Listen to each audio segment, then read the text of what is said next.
Today we're going to integrate the square root of 2 log x plus 1 over the square root of 2 log x. To do this, first we'll try a u sub. So we'll let u equal 2 log x all square rooted. And when we differentiate this thing, the half will come down.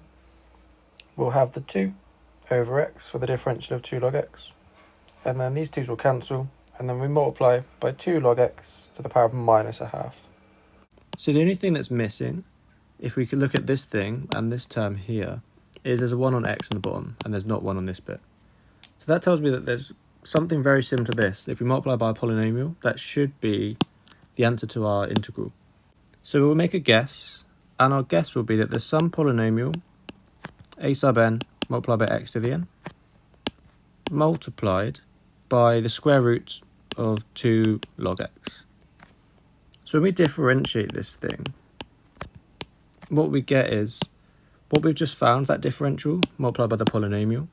So the sum of an x to the n divided by x and then the square root of 2 log x, plus we'll get the log term itself plus the derivative of the polynomial. So the log term, 2 log x square rooted, the derivative of that polynomial, if we differentiate each term individually, the n's will come down and we'll drop the power by 1.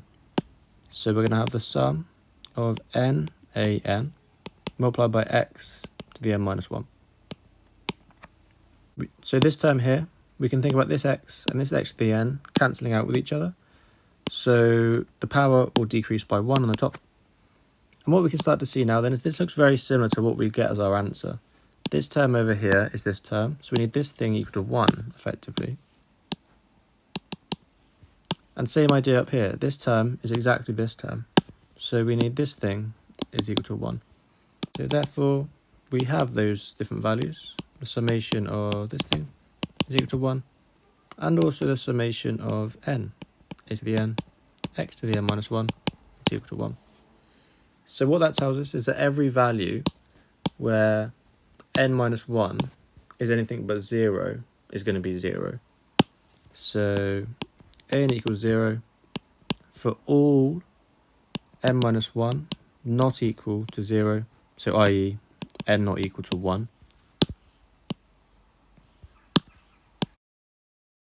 And when n is equal to 1 then, we have a to the 1 is equal to 1.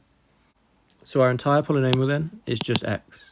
So our final answer is going to be x multiplied by the square root of 2 log x.